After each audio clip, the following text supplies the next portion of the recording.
Hi everyone and welcome back. I'm Sandra and today I'm going to be talking about some books that I have DNF'd. Some of these books have actually been DNFs from like last year and I don't know, some are more recent and we're just going to talk about them. I'm going to be talking about 7 books in total. So some of these books I have definitely just DNF'd, I scrapped them.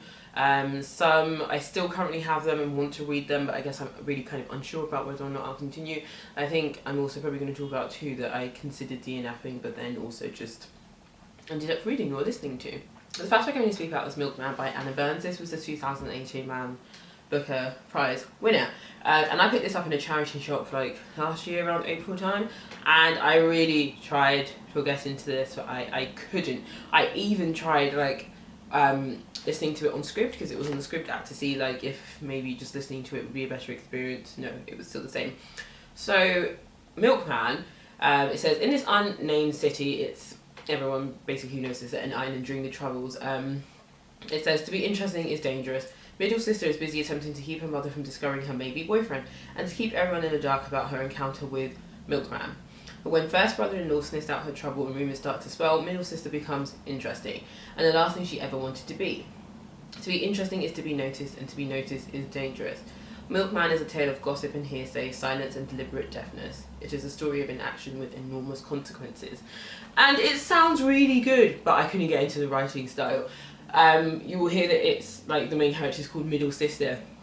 This sort of distancing from the characters just makes you really uninterested in the characters and the story themselves. And just the way that it's told, like, it talks about things like she's running and she's walking and reading, and then it talks about the time when she goes running, and it's talking about really mundane things, which is not necessarily always a boring thing to read about, but in this sense where you're so removed from any of the characters, like their names and really much about them, to have it talk about such mundane things also just makes you think, no.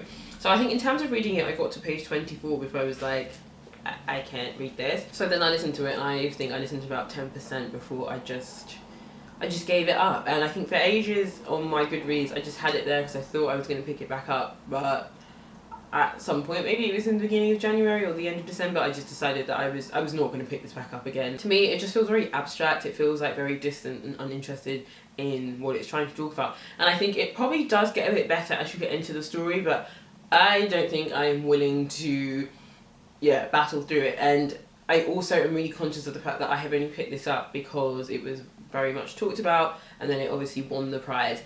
If it hadn't and none of this had happened, I would have come across this book, and generally I wouldn't have been interested in the book, so I just kind of thought, nah, like I'm just going to leave it. The next book I'm going to speak about is Slay in Your Lane, the Black Girl Bible. I actually picked this up around Black History Month in the UK last year. I really wanted to read this. I was so excited to read this, and then I was just not in a bit of a reading slump. I was in a general life slump, and I remember instead of reading this, I ended up listening to Ellen Oliphant Is Completely Fine. So yeah, the taste of my reading just changed really, and I just wasn't really interested in reading this. So then I've had it on my Goodreads for ages, and I do want to read this. I'm just a bit like, can I be bothered now? Not because it's not Black History Month or anything like that, but because, I don't know, I don't actually know if I can go with, but I am still excited to read this. So this book is basically a collection of, I think each chapter is based on one of the women that they've interviewed. So it is focusing on some Black British women and their careers and their successes in their careers and advice from them. I don't know if each chapter is focused on them. I'm saying that, let me just read the back. It says, this honest and provocative book recognises and celebrates the strides Black women have made already, while providing practical advice for those who want to do the same and forge a better visible future. So yeah, a kind of like self-help book, a guide, but obviously it's covering these women who are in very like different careers. They're quite, I would say, public careers. I think some of them are like TV presenters and things like that. Some DJs, Charmaine Lovegrove, she's a publisher. AJ, is she a DJ maybe? Anyway, it covers a wide range of careers, and I guess, yeah, it's just them sharing their advice. So yeah, I'm still excited to read this. I just don't know when I'm going to pick this up, but I am trying to make a good conscious effort, and I am actually succeeding with going through the books that I already own. So I definitely will come back to this at some point. It's just such a shame because at the moment I just don't feel like a sort of pull towards it, which isn't always what you need to pick up a book. Sometimes you do just need to pick it up, but at the moment I'm not really drawn towards it. The book that I straight up DNF'd, and I'm pretty sure I got like halfway through and was just like, suffer no more, Sandra, suffer no more. That book is Gingerbread by Helen Oyeyemi. Oh my god. So I was really intrigued to read her read her work, because she's a Nigerian author and she writes in a genre that I don't really tend to read. So I think Gingerbread is deemed as magical realism, sorry, and I wasn't here for it. I wasn't here for it because it was so confusing to know what was actually real, what was going on. So I'm going to read the blurb about the book and then talked about it. But yeah, I straight up was just like, I got 50%. This was a NetGalley, an advanced reader's copy. I couldn't stomach it anymore to even continue reading it, let alone give it a review. I think I did give it like a sort of a small summary about how I didn't like it, but yeah. So I'm going to read not the blurb, but a sort of summary about the book, and it says here, at its simplest, Gingerbread is about family. Harriet tells her daughter her origin story, how Harriet came to England with her own mother from the magical but flawed country of Druhastrana, and how they struggle to survive and create a home for themselves. So basically this book is about like this recipe for gingerbread and how like this recipe is passed down from this country that no one else really knows exists, and I think the gingerbread has some sort of ability to, I don't know, perform some sort of magic, or it makes people feel different, like, and it can be very addictive and things like that. But then somehow we're thrown into Tristana because something happened with one of the characters. I think it's Harriet, no, it's her daughter Perdita, and she ends up eating the gingerbread because she wants to discover where her mum is from. And it's somehow like we're now transformed back into the country that her mother is from, and we're sort of the mum is telling the story to her daughter, and we're sort of basically finding out about her life. And it's just wild. There's just things about, you know, living, I assume it's like a farm or something, and then being like basically all the girls being like employed by some woman who gets them to behave like gingerbread girls. Like I said, I didn't really understand what was going on, and then I was losing the will to even try and understand because it was just wild. So yeah, I don't know if the rest of Helen Oyeyemi's writing is like that, because I might take the time to read some more of her backlist, but based on this story alone, it's a no from me. But yeah, I just had to DNF it because I wasn't really here for, I guess, the imagination it required. I didn't want to like imagine this world, nor did I really think it was very interesting either. Another book that I ended up DNFing, and this was last year, this was Binti #3, so the Binti trilogy, but the third book. I read the first book, I gave it 1 out of 5 stars. I read the second one, I gave it 2 out of 5 stars. So I was thinking, yeah, this is slowly improving. I started reading the third one and I said, again, I will suffer no more. I personally just don't really like the Binti trilogy. Exploring the genre of sci-fi fantasy, and for me this was just wayward. Like I said, I talked about probably the first one before, and I spoke about the fact that they were like floating jellyfish. You know, the jellyfish develops character. I mean, it's always had character, but it's still a floating jellyfish, and I actually kind of ended up liking that floating jellyfish character. It was just, for me actually, it was the story itself, the plot. I didn't like our main character Binti. I felt like she was very annoying. There wasn't anything that she couldn't do. She could do everything, but she didn't realise she could do it, and it just seemed a bit like, what's the point in the story? Like, there were just encounters of her encountering struggle, but then boom, she could do what she needed to do in order to save the people.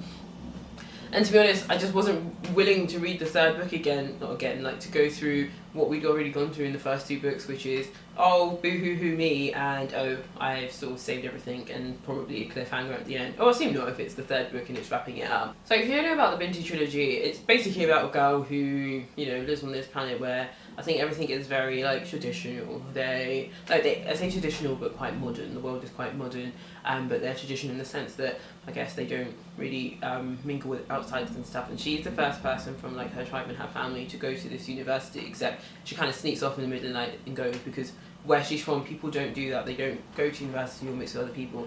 Then an incident happens, and it carries on the sort of narrative from the first book and the second book. In the final book, she returns home to her home planet, and it says here, Binti has returned to her home planet believing that the violence of the Meduse has been left behind. Unfortunately, although her people are peaceful on the whole, the same cannot be said for the Kuhush, who fan the flames of their ancient rivalry with the Meduse.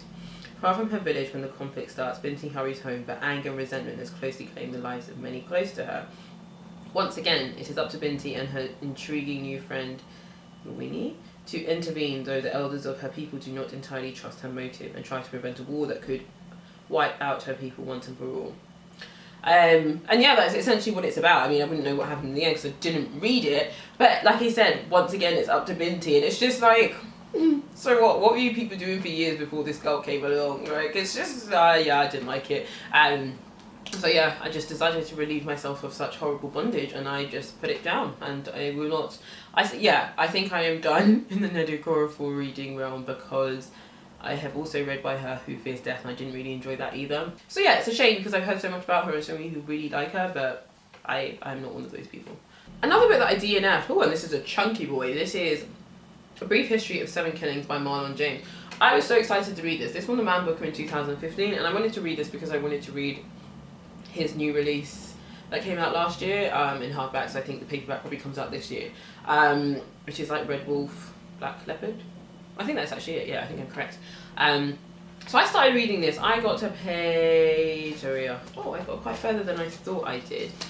I got to page, 277 before I decided it was not for me. So this book is about 680 pages long. This book is a whirlwind. Like, you're gonna go on a journey if you read this book, and I only read half of it and I was on a journey.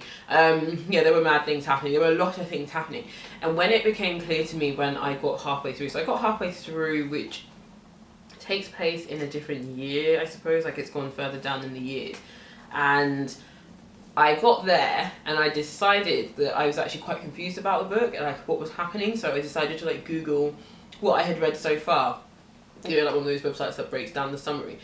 And by reading that, I realised that there were things that had happened that I just hadn't realised had happened. Like, I had read the book and perhaps I wasn't concentrating, or perhaps it just wasn't very clear to me that those things had happened. And I just thought, I didn't really realise those things are happening, and those are huge plot points to this book.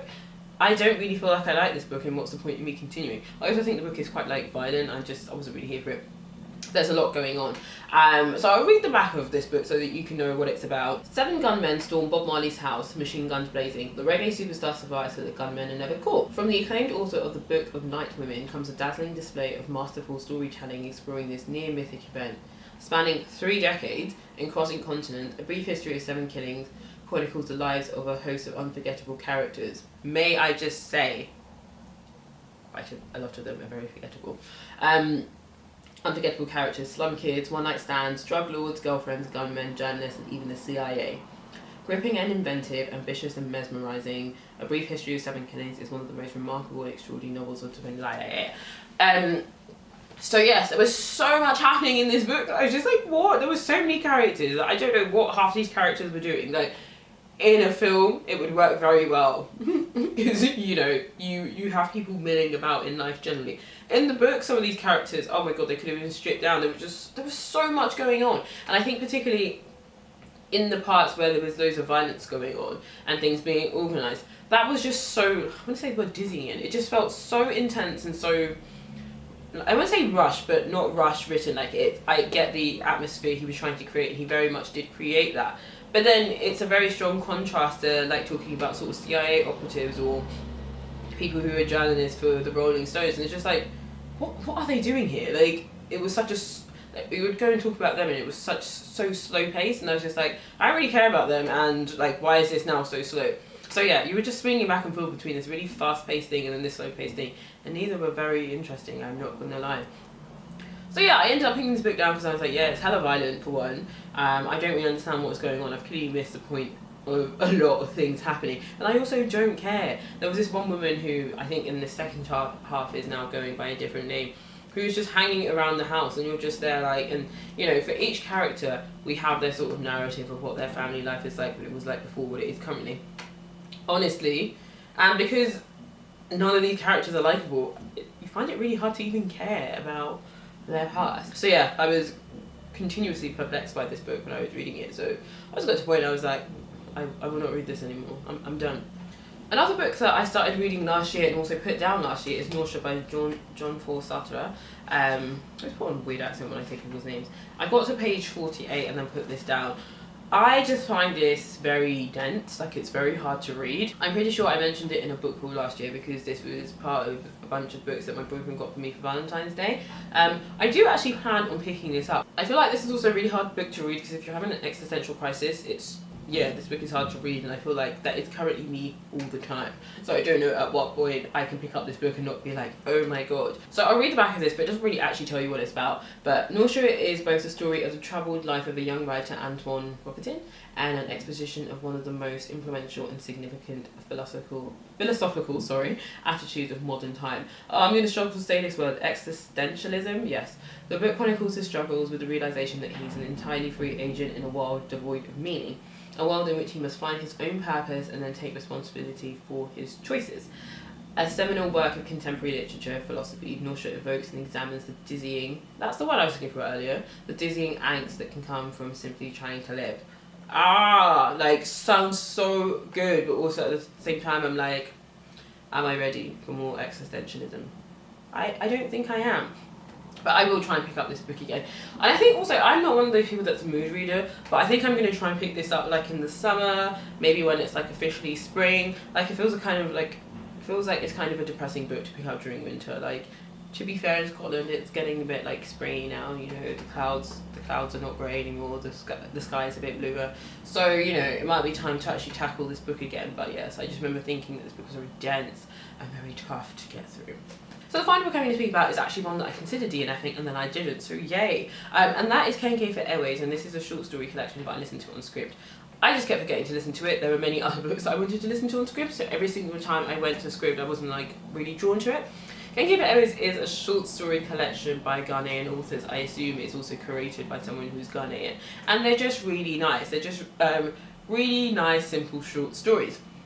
That is also why it was entirely forgettable to me to like keep going back to it. The stories, there's no really a theme on any of them. The stories just range from, I don't know, there's a man who's in hospital who has sort of like lost his memory, and it's his wife sort of talking about the life that they had. There is a story of an old woman who I think it's like maybe like, let's say her 100th birthday, and like her children are there, her grandchildren are there, and she can see like in her grandchildren like her sort of siblings, and she feels less alone. Like the stories vary, like they focus on so many different things, and it was just actually really nice reading a story that was about Ghana and characters in Ghana, and hearing about their day-to-day lives, hearing something more than a like sad poor African's narrative. So it was just really nice, but also why it was entirely like easy for me to just leave it in the background and not pick it up. But yes, I ended up definitely going back to like listen to it, listening to the stories like probably 3 a day or something like that, and then I was able to finish it. I would actually like to pick it up as a physical copy. I think it would actually be much easier for me to, I don't know, just refer back to it all the time and probably enjoy it that way. I don't read a lot of short story collections, so I guess I kind of do find them hard to consume. Even when I have read short story collections, I'm a bit like, oh, what do I do with this now? Like, do you know what I mean? I read one story, do I read everything in one go? Do I read a couple and then mull over it? Like, that's generally what I tend to do. But yeah, I find them a bit harder to sort of focus on and like consume than novels. So that is it for books that I have DNF'd, like, I guess recently. I'm pretty sure I did one of these videos last year. I don't tend to DNF, I guess, a lot of books. Mainly because I think I choose books that interest me. Or, I don't know, sometimes I just power through some books, and others, as you can see, I just decide that this is not for me and there is no need to suffer. But yeah, let me know about any books that you have DNF'd recently, or if you want to talk to me about any of these books that I have DNF'd. Especially if you want to talk to me about a book I DNF'd but you really loved, because that would be interesting. But you know, I'm not, if it's a book that I definitely said I'm not going to read, I'm obviously not going to pick it up again. But thank you so much for watching, and I'll catch you in another video. Bye!